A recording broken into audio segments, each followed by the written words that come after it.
Tantangan dan pergumulan dalam pelayanan pasti banyak. Tetapi jika kita setia merenungkan firman, maka kita akan selalu mendapat kekuatan dari janji-janji Tuhan dalam firman-Nya.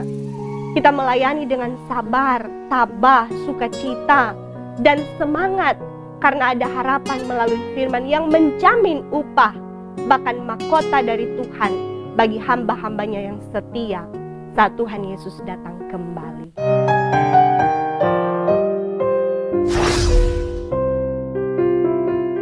Shalom, damai di hati.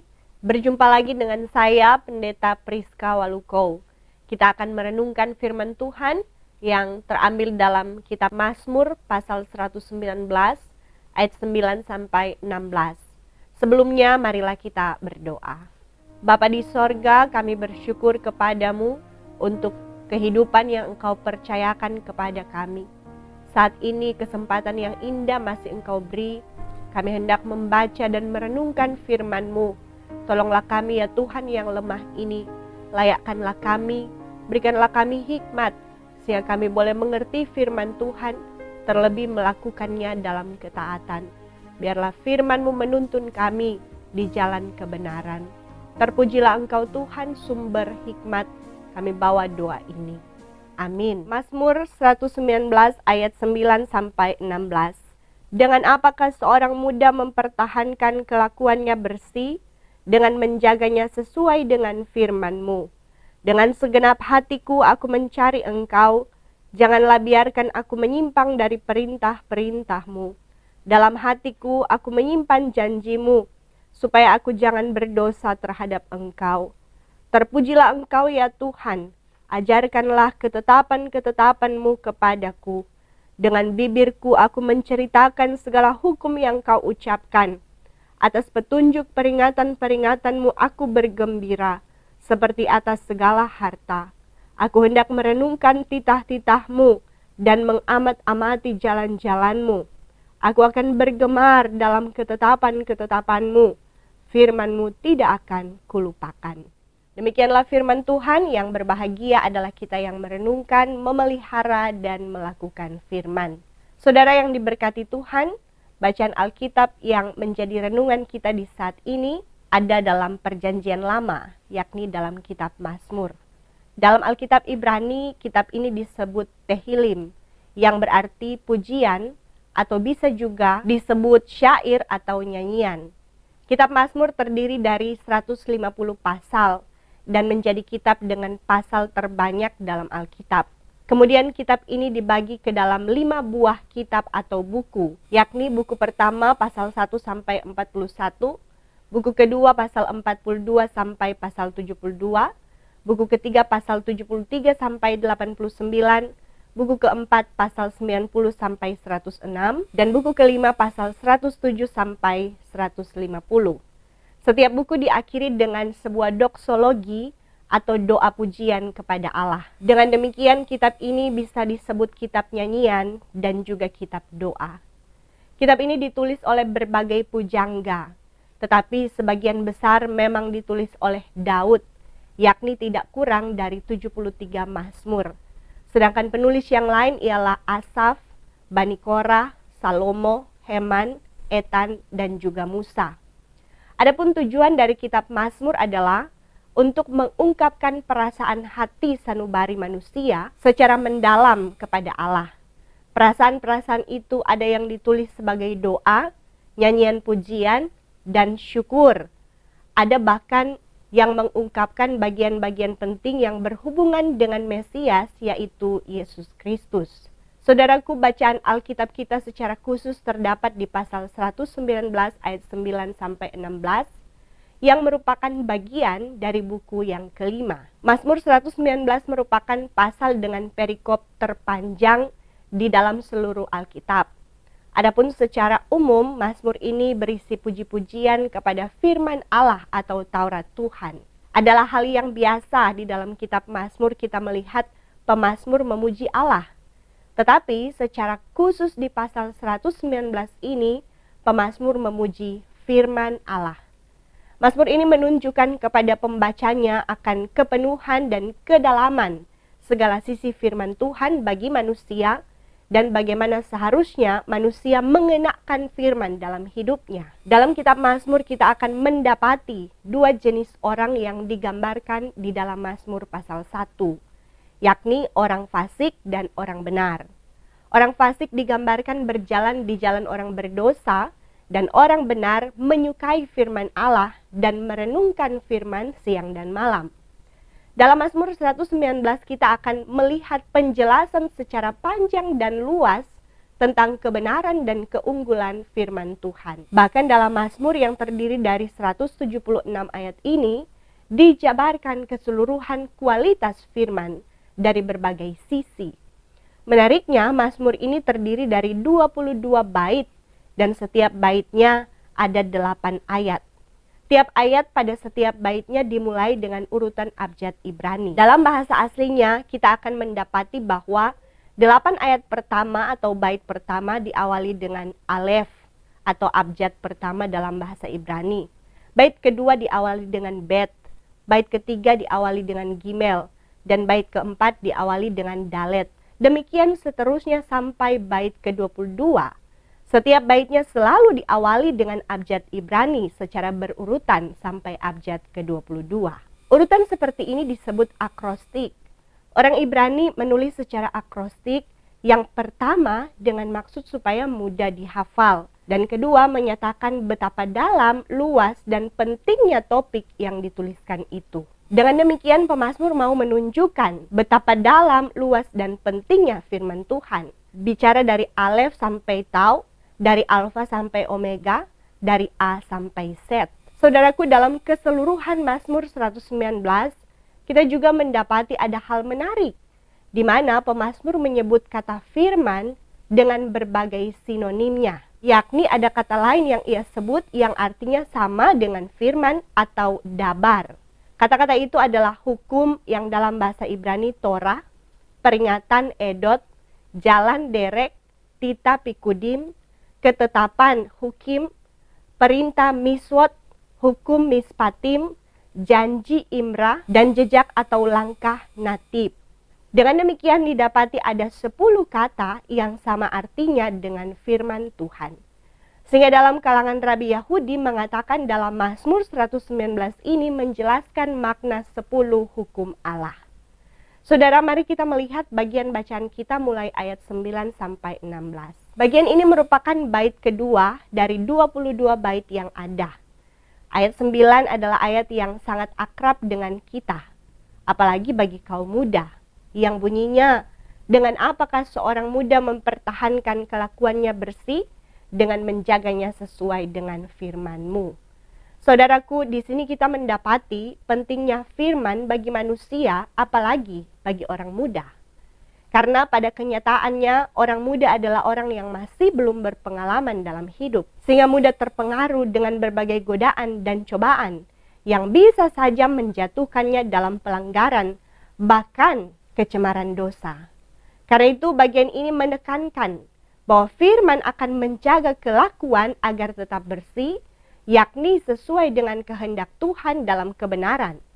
Karena itu adalah penting bagi manusia untuk mempelajari firman Tuhan sedini mungkin, secepat mungkin dalam rentang usia kita, sejak muda, bahkan sejak kecil. Kita tentu tahu ada firman yang tertulis, didiklah orang muda menurut jalan yang patut baginya, maka pada masa tuanya pun ia tidak akan menyimpang daripada jalan itu. Ini menjelaskan bahwa jika seorang tidak dididik untuk mengasihi Allah dan firman-Nya semudah mungkin, maka sampai ia tua pun ia tidak akan mengasihi Tuhan dan mencintai firman Tuhan.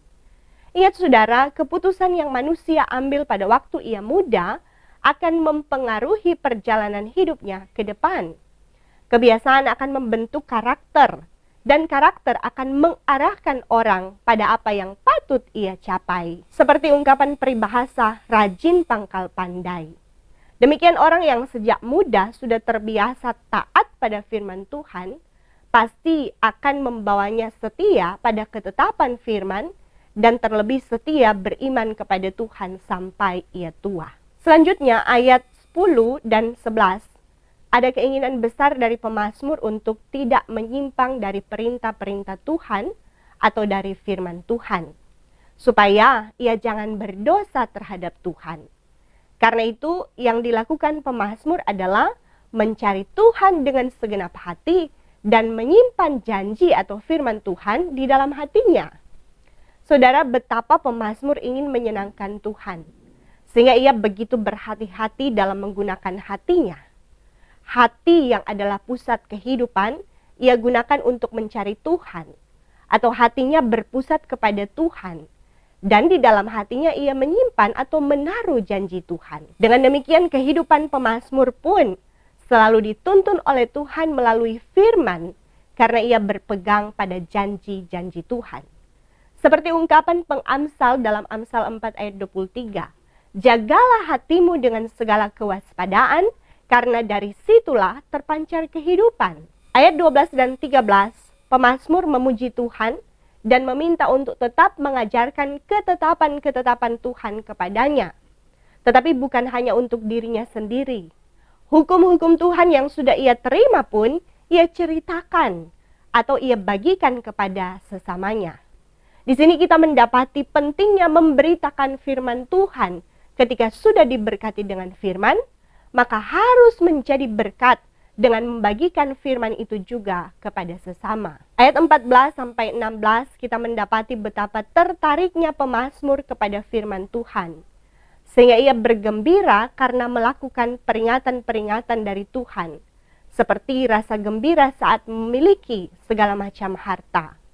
Ia begitu tertarik akan firman, sehingga ia mau merenung-renungkan titah Tuhan, bahkan mengamat-amatinya. Ini menunjukkan selalu ada waktu untuk merenungkan firman. Dan betapa tertariknya pemazmur kepada firman, sehingga firman Tuhan menjadi kegemarannya dan tidak akan ia lupakan. Saudaraku, dari bacaan ini kita pun mendapat pelajaran penting yang terkait dengan betapa luas, dalam, dan pentingnya firman Tuhan. Karena itu firman harus mempengaruhi seluruh totalitas hidup kita sebagai orang percaya. Ada beberapa hal dari bacaan ini yang berhubungan dengan firman Tuhan. Yang pertama, firman Tuhan menuntun pada hidup benar. Saudaraku, manusia dibenarkan hanya ketika ia hidup tanpa dosa di hadapan Tuhan. Tetapi manusia pada hakikatnya adalah berdosa. Dan hanya oleh penebusan yang Yesus Kristus lakukan di kayu salib, maka dosa manusia dihapuskan. Yesus adalah firman. Itu dalam Yohanes 1 ayat 1. Dengan demikian hanya tinggal di dalam Yesus dan Yesus di dalam kita, ia akan menjadikan hidup kita benar di hadapan Allah. Itu berarti kita harus menampakkan sifat-sifat Kristus di dalam hidup kita. Kasih-Nya, ketaatannya, kerendahan hatinya, kemurahannya, pengorbanannya, dan semua yang diteladankan Yesus selama hidupnya harus kita lakukan dalam hidup kita. Demikianlah kita hidup benar di hadapan Allah. Bukan oleh kemampuan kita, tetapi semata-mata oleh tuntunan Roh Kudus. Kita pasti dimampukan melakukan semuanya itu. Saudaraku, mari jangan menunda waktu untuk belajar firman Tuhan. Renungkan firman siang dan malam. Selalu prioritaskan waktu untuk membaca dan merenungkan firman setiap hari. Jangan pernah melewatkan hari tanpa membaca firman Tuhan. Agar kehidupan kita selalu ada di jalan kebenaran. Kelakuan kita tetap bersih dan dijauhkan dari kecemaran dosa. Di zaman postmodern ini, di mana kemajuan teknologi berkembang pesat, internet dan media sosial berkembang luar biasa. Ada banyak orang yang tidak lagi punya waktu untuk membaca firman, apalagi merenungkannya. Waktu terasa sangat lama berjalan saat membaca Alkitab dan mendengar khotbah. Sehingga tidak jarang sebelum ibadah mulai, ada orang yang sudah berpesan kepada kadim, pendek-pendek jotu khotbah. Tetapi mirisnya, untuk menjelajah di dunia maya, sekedar kepo dengan status orang di Facebook, Instagram, Twitter, TikTok, orang tidak merasa kalau berjam-jam waktunya sudah berlalu. Anak-anak kita mulai dari masih usia anak sekolah minggu, apalagi remaja dan pemuda, sudah sangat tergantung dengan gawai mereka. Dan bukan sedikit dari anak-anak kita yang sudah mengakses hal-hal negatif dalam internet, seperti gambar-gambar dewasa, bahkan video porno. Miris, saudaraku. Karena itu, sebagai orang tua yang harus lebih waspada terhadap anak-anak kita. Awasi mereka dan gawai mereka. Dan yang terpenting, ajarkan mereka untuk terbiasa dengan hal-hal rohani. Berdoa, baca Alkitab, renungkan firman dan beribadah. Yang tentu harus diawali dengan diri kita sendiri sebagai orang tua menjadi teladan bagi anak-anak kita. Mari teladani pemazmur yang sangat tertarik, bahkan bisa dikatakan tergila-gila dengan firman Tuhan. Karena ia mencari Tuhan melalui firman dengan segenap hati. Firman ia simpan di dalam hatinya. Ia bergembira hanya karena firman Tuhan yang ia terima. Ia merenung-renungkan firman, bahkan ia menjadikan firman kegemarannya, kesukaannya, sehingga firman tidak akan ia lupakan. Seakan-akan firman Tuhan menjadi surat cinta Tuhan untuknya, atau ungkapan cinta Tuhan untuknya. Saudara, bukankah kita ini sangat dikasihi dan dicintai Tuhan? Kasihnya dibuktikan melalui pengorbanan tubuh dan darahnya untuk menyelamatkan kita. Karena itu, seharusnya kita pun merespon cinta dari Tuhan dengan ketertarikan kita pada surat cintanya untuk kita. Itulah firman Tuhan. Hanya melalui firman Tuhan, kita akan dituntun semakin dekat kepada Tuhan dan tidak terpisahkan darinya dalam hidup yang benar. Yang kedua, firman Tuhan memberkati agar menjadi berkat. Saudara, ayat 13 menekankan tentang menceritakan hukum yang Tuhan ucapkan atau memberitakan firman. Orang yang telah diberkati dengan firman harus menjadi berkat bagi sesama dengan membagikan firman yang sudah ia terima. Sebagaimana amanat agung Yesus Kristus dalam Matius 28 ayat 19-20.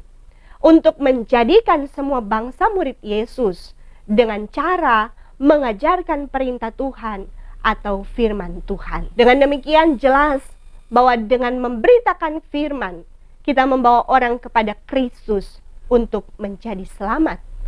Saudaraku, sebagai orang percaya, baiklah kita yang sudah mengalami kuasa firman Tuhan, sudah mengalami hidup yang diberkati melalui firman, mau bersaksi kepada sesama dengan memberitakan firman, baik dalam perkataan, tetapi juga dalam cara berpikir, dan dalam tindakan kita sehari-hari yang bisa membawa orang mengenal Kristus melalui hidup kita.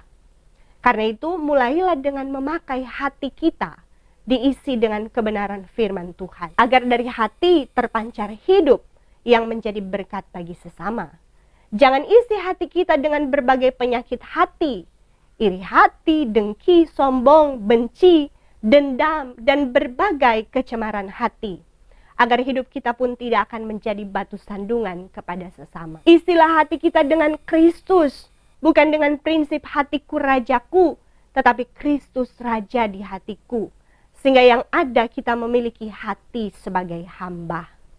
Saudaraku, dalam kaitan dengan pesta iman, yakni pemilihan pelayan khusus pada tanggal 15 dan 17 Oktober yang baru lewat, sehingga tentu telah terpilih diaken dan penatua di kolom, tetapi juga komisi pelayanan kategorial BIPRA secara khusus penatua BIPRA. Bacaan ini mengingatkan para calon pelayan khusus agar setia merenungkan firman Tuhan dalam hidup saudara. Karena sebagai pelayan khusus, ada banyak tugas tanggung jawab yang harus dilakukan dan dipertanggungjawabkan kepada Tuhan, Sang Pemilik dan Pemberi kepercayaan pelayanan ini. Karena itu, mari terus memperlengkapi diri dengan firman Tuhan, setia membaca firman dan merenungkannya siang dan malam, karena itu akan menuntun saudara pada hidup benar dan kelakuanmu tetap bersih. Renungkan firman, baik secara pribadi, ada waktu khusus bagi pelayan khusus untuk bersaat teduh setiap hari, tetapi juga dalam setiap persekutuan ibadah, terlebih lewat ibadah pas, saudara. Ingat, jangan beri celah pada iblis untuk menguasai hati sehingga mulai timbul kesombongan, kejahatan, apalagi kemalasan. Tetapi mari selalu penuhi hati kita dengan firman Tuhan, agar hati kita benar-benar menjadi hati hamba, menghamba kepada Kristus dalam pelayanan saudara. Tantangan dan pergumulan dalam pelayanan pasti banyak, tetapi jika kita setia merenungkan firman, maka kita akan selalu mendapat kekuatan dari janji-janji Tuhan dalam firman-Nya.